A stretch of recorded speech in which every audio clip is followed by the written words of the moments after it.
We're all about turning a crappy situation into something positive. $250,000 of credit card debt. I still remember the day when no one turned up. Throw it in the garbage and start from scratch. I could give myself a chance, so I started something. I mean, I think that counts as from poop to gold. Our sponsor for this episode is our 14-day video script challenge. Yes, we are sponsoring our own show. Yes, we are.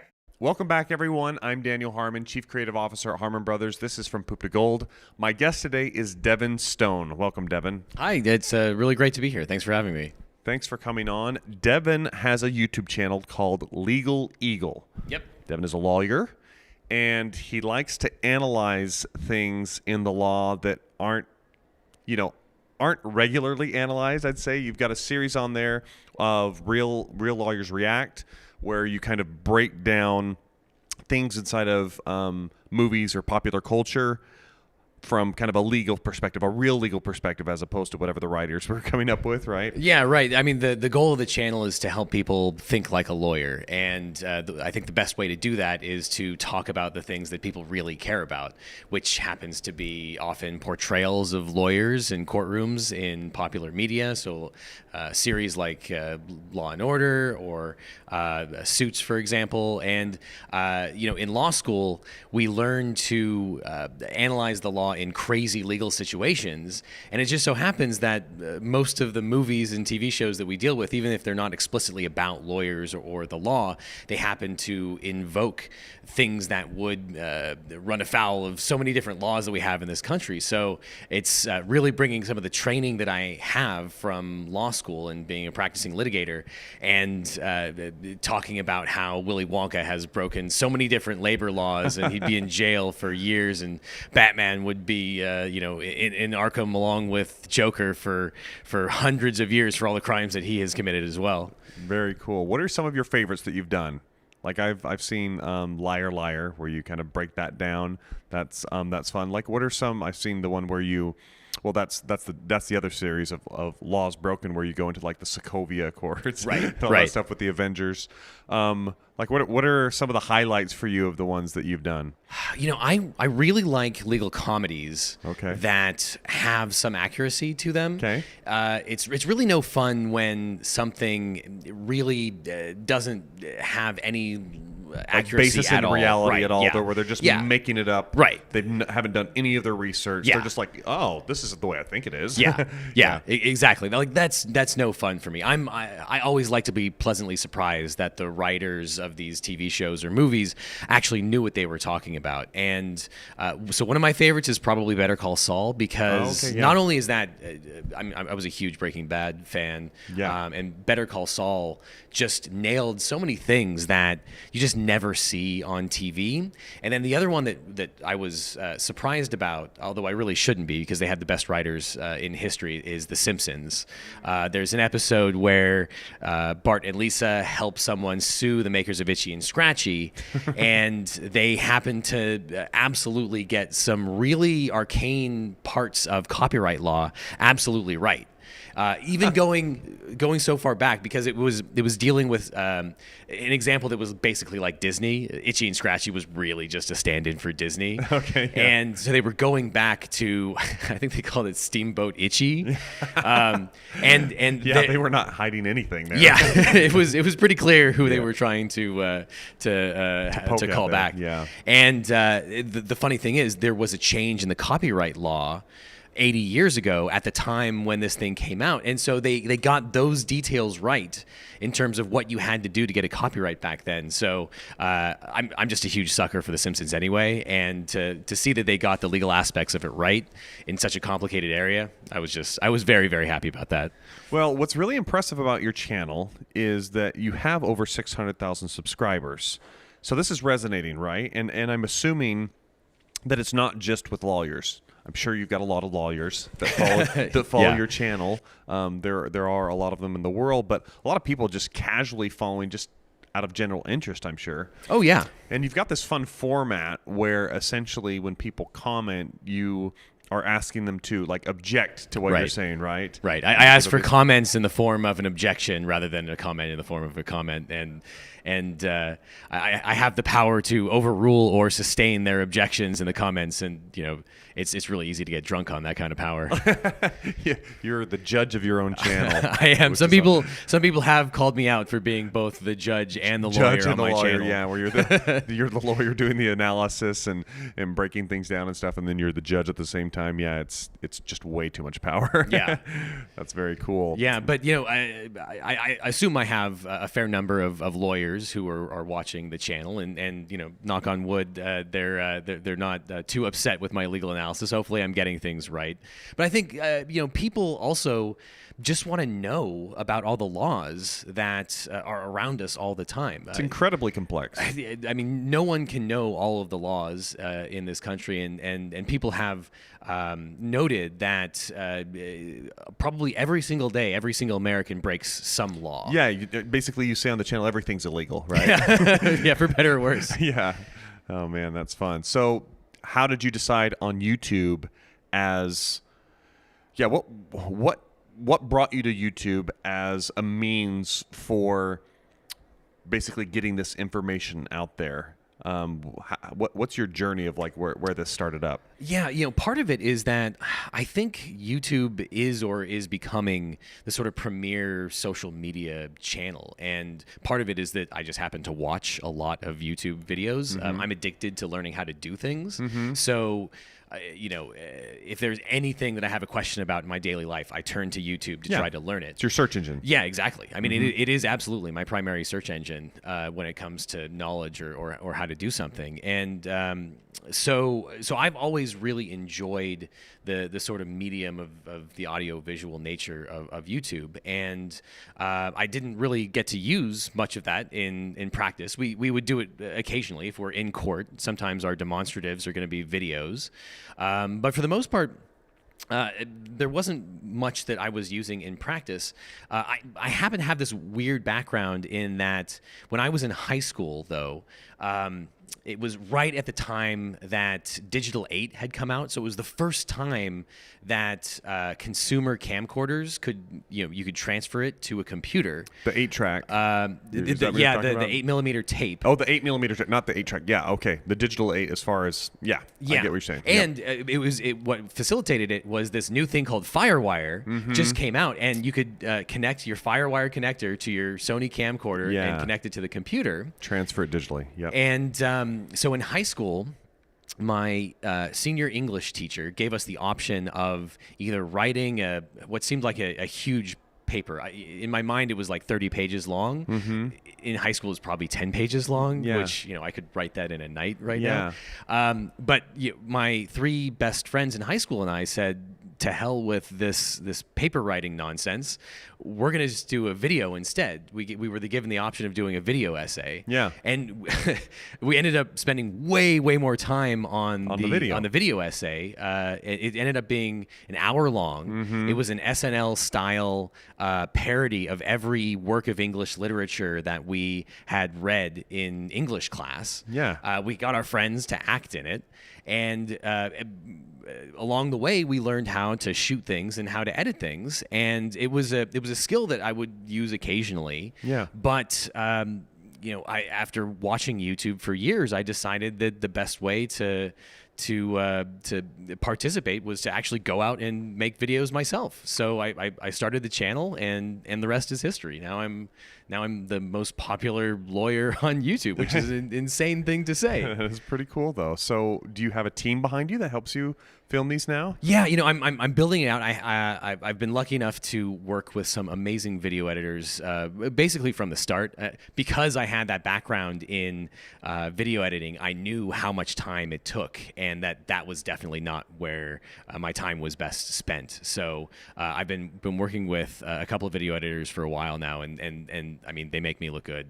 They're so good at what they do. I'm so happy for it. And yeah, I mean, I'm building out. I work with a legal researcher to help me when I'm writing my scripts.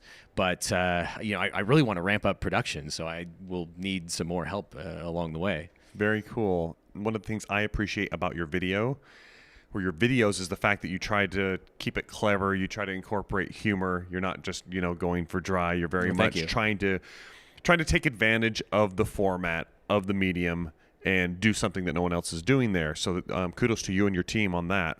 How do you come up with your creative ideas for these types of videos? Like what's your brainstorming process for that? It's a couple of things. Okay. I'm lucky enough now that I sort of have momentum in that my viewers and subscribers will actively tell me what they want to see. So I have a video coming out actually today, as we're recording this, of a legal analysis of a trial in SpongeBob SquarePants. Okay. I had no idea that there was a trial scene in SpongeBob SquarePants where Plankton sues Mr. Krabs for negligence because he slipped and fell in the restaurant, which is incredible because it's based on a real case. Yeah. But people reached out to me and let me know that they wanted to see my legal analysis of that. So partially it's really listening to what the fans want to see. Yeah, your commenters, your subscribers. In terms of the news,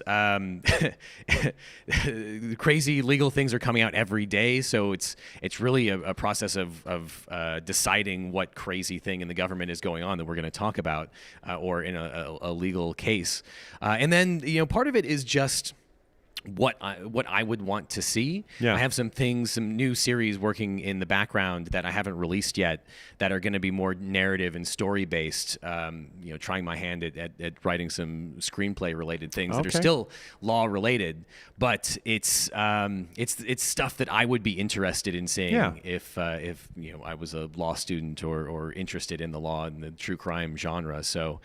I'm lucky enough that I get a lot of feedback and people tell me what they like and what they don't like. So I'm just trying to give people what they want. So part crowdsourcing, part kind of watching what's in the news and just deciding, what would be kind of cool to do, and then like part just your gut of what you like. Yeah.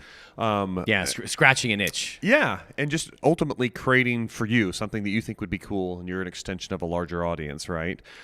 And have you ever read the book The User Method? I haven't. No. Oh, it's a good one. Anyway, you should check that out. That talks about creating first.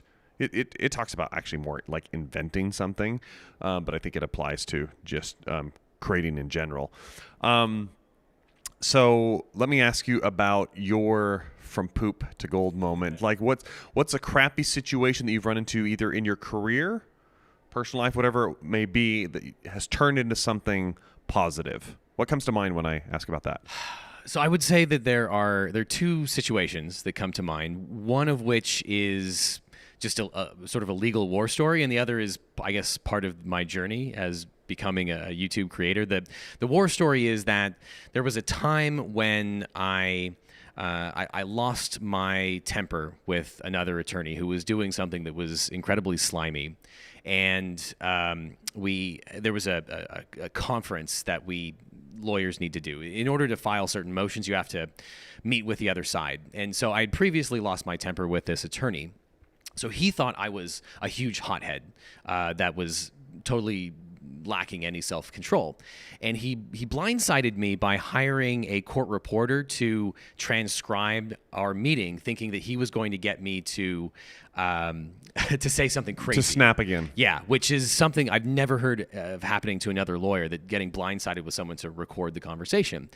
The thing is that he didn't realize that I have a long background in debate and as a trial lawyer, so I'm pretty well under control of what I'm able to say when I need to. And it turned out that I was able to use the transcript of our conference because he had done some things that were totally unethical and he had completely lost it. And I was able to take the transcript, which probably shouldn't have existed in the first place, put it in front of the judge and say, look at what this guy is doing. And he was unprepared because he thought he was going to get me in a bad situation. So you used it as evidence actually against him. Exactly. Wow. Exactly. And so the other thing that comes to mind is that in April of last year, I left the large corporate firm that I was a senior associate at because I wanted to go out on my own, and I wanted to build my own practice, my own firm, and work on my own business. And there were a few months where I was not sure what was going to happen. And so it gave me some flexibility to experiment with my YouTube channel. And lo and behold, a few months later in July of last year, of 2018, the channel just popped and it went from 15,000 subscribers to 150,000 subscribers basically in the matter of a couple of weeks. Oh, wow. And the rest is history. And I never would have predicted that a year, almost to the day, as we're recording this, that I'd have over 600,000 subscribers. So there were some times when, you know, you're wondering what's going to happen next, and you're sort of aimless. You know, I spent over a decade with basically the same lawyers, working with my mentors, working with younger associates, and you have this whole framework, and to then go off on your own, it's really a huge transition. I'm so happy that it has turned out the way that it has. Yeah, that's fantastic. So how much of your time now are you spending on actual legal, doing regular lawyer things for clients as opposed to maintaining a YouTube business? Yeah, I mean, I'm still a practicing lawyer, Okay. but the YouTube stuff is slowly pushing out all my client work. What's your percentage right now of like? It's What's the probably ratio? It's probably 60% YouTube, 40% Oh, wow. legal work. So it's or actually business. it's actually surpassed it at this point. Yeah, I have had to turn away new clients. The YouTube platform is amazing at getting the word out, and people are interested in my skills as a trial attorney and someone that has a long basis in copyright. Copyright, yeah. I would love to continue to work with people, but the YouTube stuff is it's often more fun. Okay, there and you it's go. it is More is- fulfilling. Yeah, well, it's a creative outlet. I think I am fulfilling the mission of helping people think like a lawyer and teaching them about the laws that are around us at all times. So it's a wonderful experience. I think everyone should have that experience of putting themselves out there and trying to make something creative, because often in our jobs we don't have that opportunity, and it's stifling, and I wouldn't trade it for the world. That's awesome. So let me ask, can you give our audience a little bit of your credentials when it comes to copyright law? Like you said, you're very deep into that world. I didn't give any background at the beginning. I focused a little bit more on the YouTube channel. If you can speak a little bit to that, some of your experience there. Sure. So I've been a practicing trial lawyer for 11 years now. A lot of the cases that I've dealt with involve copyright. I spent most of my career in Los Angeles and then moved to Washington, D.C. a few years ago. I have handled copyright cases on behalf of large corporations that you would definitely have heard of, on behalf of movie studios, directors, actresses, actors that you would have heard of.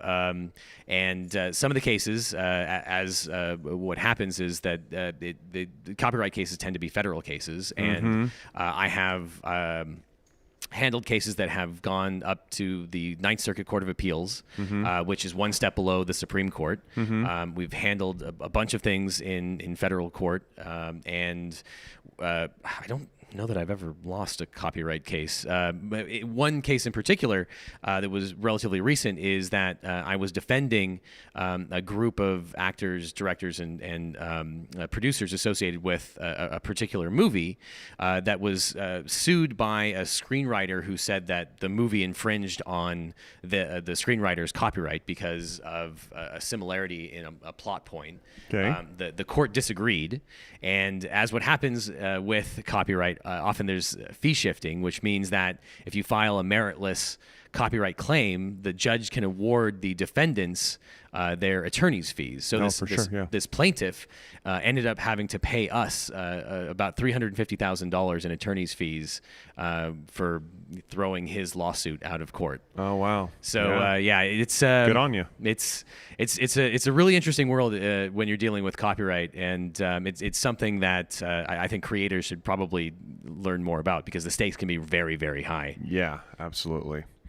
Where do you go for your sources for the content for your YouTube channel, both in terms of, I guess it would be what you're analyzing. Yeah. If it's a popular culture element or in the news or something, and then also as far as like the the actual laws themselves or like the regulations or whatever you're following. Yeah, there's no substitute for good old-fashioned legal research, and hopefully I'm able to convey the law in an entertaining way on the channel. But what you don't see on the videos is that every single video has to be researched because the law is incredibly vast, and I'm constantly worried that I'm going to say something that's incorrect.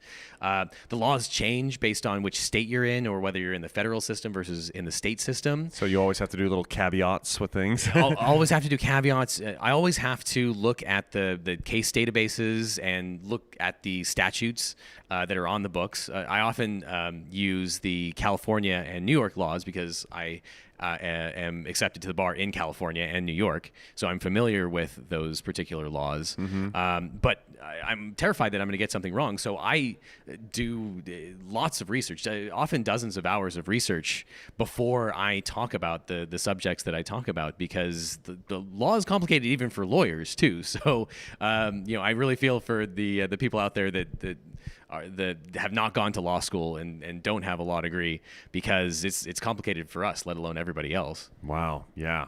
So so much of your pre-production, quote unquote, for your given video is just the sheer amount of research of just reading laws, reading a bunch of reading the cases, dry, terrible, awful things. I'm sorry, I'm kidding.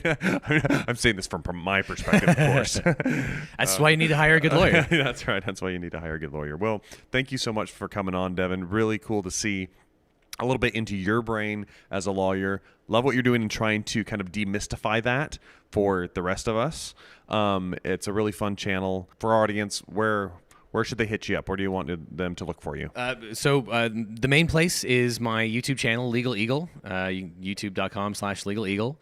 I have another website that I created for creators to teach them copyright called copyrightcourse.com. So if there's anyone out there that has issues with copyright, I've both distilled, I think, what creators need to know about copyright, and also created sort of a methodology to deal with content ID claims on YouTube and that kind of stuff at copyrightcourse.com. Oh, that's very useful. Thank you. You can find me on social media, on Twitter at Legal Eagle DJ, and those are the main ones you can find me at. Very cool. We've got a gift for you. Oh, from Poop to Gold. Thank you very much. Our book that covers the 3 C's of creative partnerships, creative culture, and creative processes at Harmon Brothers. And thank you again so much for your time. And my for coming pleasure. on and talking about this. And thank you all for joining us. Be sure to subscribe for more great content, and we'll see you on the next one. We all kind of reach that point where we know we've created something awesome and we want to share it with the world, right? Mm-hmm. And it's that very next step that can oftentimes be really intimidating or really scary, or you just don't know where to go next, right? And the beautiful thing about this 14-day script challenge is you get your hand held from, okay, you have this cool product, now let's go research and find the exact way to present it and message it to the world in a way that resonates and gets people excited and they're ready to swipe their credit card and purchase. And in the 14-day script challenge, you get the opportunity to go through that step by step with our writers who have done it dozens and dozens of times. You actually watch us go through each of the steps ourselves and create it with a real client, a real product, and it's a real campaign that's out there that's been very successful. That's right. And the feedback that we've had on this thing has just been phenomenal. I mean, we get comment after comment and emails flowing in from people all over the world who have just raved about the impact that this has had on their business. People tell us over and over again, it is just a huge value punch for the investment for this 14-day script challenge, and really gave them the tool set they needed to walk through it and make it happen.